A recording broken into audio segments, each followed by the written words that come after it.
Hello అండి, welcome to my channel. ఎంతో టేస్టీగా అలాగే నాన్ వెజ్కి ఎక్కడ తగ్గకుండా మష్రూమ్ కర్రీని ఎలా ప్రిపేర్ చేసుకోవాలో చూద్దామండి. ఇది అసలు తింటే మటన్కి మించిన టేస్ట్ ఉంటుంది. మీరు ఈ ప్రాసెస్లో చేయండి, ఖచ్చితంగా చాలా బాగుంది అంటారు. మనం ముందుగా మష్రూమ్ని ఎలా క్లీన్ చేసుకోవాలో చూద్దామండి. నేను ఇక్కడ 2 ప్యాకెట్స్ తీసుకున్నాను. ముందుగా మష్రూమ్ పైన ఒక పొర ఉంటుంది, దాన్ని అయితే చాకుతో క్లీన్గా తీసేసుకోవాలి. చాలామంది అయితే ఆ పొర కూడా తీయకుండా చేసుకుంటారు. నేనైతే పొర అయితే తీసేస్తాను, లేదంటే మనకి క్రంచిగా తగిలినట్టుగా ఉంటుంది కర్రీలో. తీసేస్తే పిల్లలు ఇష్టంగా తింటారు. మనకి మటన్ టేస్టీలో ఉంటుందన్నమాట పై పొర తీసేస్తే.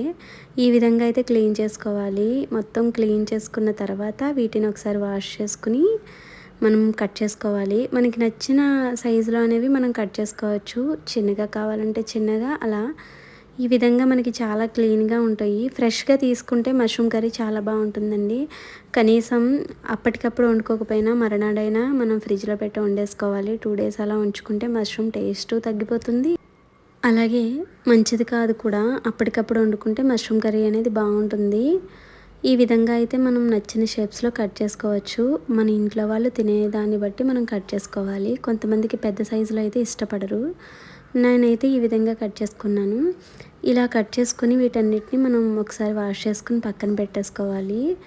తర్వాత మనం 2 ప్యాకెట్స్కి నేను ఇక్కడ 3 ఆనియన్స్ అయితే తీసుకున్నానండి. 3 ఆనియన్స్ని చిన్న చిన్న పీసెస్లా కట్ చేసుకుని పక్కన పెట్టుకోవాలి. స్టవ్ మీద పెనం పెట్టి 2 టేబుల్ స్పూన్ ఆయిల్ అయితే వేసుకొని కట్ చేసి పెట్టుకున్న ఆనియన్స్ని అయితే వేసేసుకొని బాగా దోరగా వేయించుకోవాలి. బాగా బ్రౌన్ కలర్లో వచ్చే వరకు వేయించుకోవాలి. అప్పుడు మనం 2 పచ్చిమిర్చిని కట్ చేసుకుని వేసుకోవాలి. కారాన్ని బట్టి వేసుకుని పచ్చిమిర్చి కూడా వేసుకున్న తర్వాత మనం ముందుగా కట్ చేసి పెట్టుకుని మష్రూమ్స్ని కూడా వేసేసుకుని కలిపేసుకుని మూత పెట్టుకోవాలి. మష్రూమ్స్ని ఆనియన్స్ బాగా వేగిన తర్వాతే వేసుకోవాలి, ఎందుకంటే మష్రూమ్స్ నుంచి వాటర్ అయితే వచ్చేస్తుంది కాబట్టి మనం ఆనియన్స్ని బాగా ఫ్రై అవ్వనివ్వాలి. ఇలా మష్రూమ్స్ వేసేసుకున్న తర్వాత మూత పెట్టేసుకుంటే మనకి వాటర్ అనేది వచ్చేస్తూ మష్రూమ్స్ మగ్గిపోతూ ఉంటాయి. ఇందులో లైట్గా మనకి ఉప్పు అలాగే పసుపు కూడా వేసుకుని కలిపేసుకుని మళ్ళీ మూత పెట్టేసుకోవాలి. ఈలోపు దీనిలోకి మసాలా అయితే ప్రిపేర్ చేసుకుందామండి.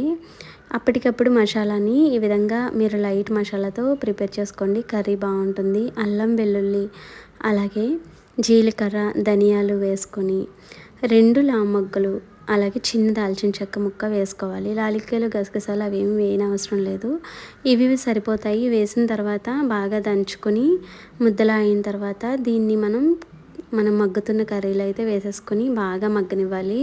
ఈ మసాలా అంతా కూడా పచ్చివాసన పోయే వరకు కర్రీ మొత్తం సిమ్లో ఉంచుకుని బాగా వేపుకోవాలి. ఇలా మనకి మసాలా మొత్తం పచ్చివాసన పోయే వరకు సిమ్లో ఉంచుకుని వేపుకుంటే మనకి టేస్ట్ అనేది బాగుంటుంది. ఇది పచ్చిది కాబట్టి మసాలా మనం ఫ్రై చేయలేదు కాబట్టి ఈ విధంగా అయితే వేపుకోవాలి. సిమ్లో పెట్టేసుకుని మూత పెట్టేసుకుంటే బాగా మగ్గుతుంది. ఈ విధంగా మసాలా కూడా మగ్గిన తర్వాత దీనిలోకి రుచికి సరిపడా కారం కూడా మనం యాడ్ చేసేసుకోవాలి. మసాలా మొత్తం మగ్గిన తర్వాత కారం యాడ్ చేసుకొని మళ్ళీ ఒకసారి మూత పెట్టేసుకొని ఒక 5 మినిట్స్ అయితే మగ్గనివ్వాలి, బాగా కలిపేసుకొని. ఇప్పుడు ఉప్పు కారం మసాలా అన్నీ వేసుకున్న తర్వాత వెంటనే వాటర్ వేయకుండా ఒక 5 మినిట్స్ అయితే మగ్గితే మనకి కర్రీ టేస్ట్ అనేది బాగుంటుంది. కనీసం ఒక 5 మినిట్స్ మగ్గనిస్తే రుచి బాగుంటుంది. ఇలా మనం మగ్గిన తర్వాత కొంచెం వాటర్ అయితే యాడ్ చేసుకోవాలి. వాటర్ యాడ్ చేసుకుని ఒక గ్లాస్ వాటర్ మళ్ళీ మూత పెట్టేసుకోవాలి. ఈ విధంగా మష్రూమ్స్ అనేవి కూడా బాగా మగ్గిపోతాయి. వాటర్ వేసేసుకున్న తర్వాత కలిపేసుకుని మూత పెట్టేసుకోవాలి. దగ్గర పడే వరకు కర్రీని అయితే మనం మీడియం ఫ్లేమ్లో ఉంచుకుంటే సరిపోతుంది. లాస్ట్లో కొంచెం కొత్తిమీర యాడ్ చేసుకొని దింపేసుకోవడమే. చిక్కబడే వరకు ఉంచుకొని బాగా దగ్గరికి అయ్యే వరకు కాకుండా లైట్గా మనకి గ్రేవీ కనిపించేలా దింపుకుంటే మనకి చల్లారిన తర్వాత బాగా గట్టిగా అవ్వకుండా అయితే ఉంటుంది. చూసారు కదా, ఇది ఈ విధంగా అయితే మనకి ఉంటుంది కర్రీ అనేది. ఇది రైస్లోకి చపాతీలోకి ఎందులోకైనా సరే చాలా బాగుంటుందండి. మీరు ఈ కర్రీని ఒకసారి ట్రై చేయండి, సూపర్ అంటారు. ఖచ్చితంగా టేస్ట్ అయితే సూపర్గా వస్తుంది. Thanks for watching.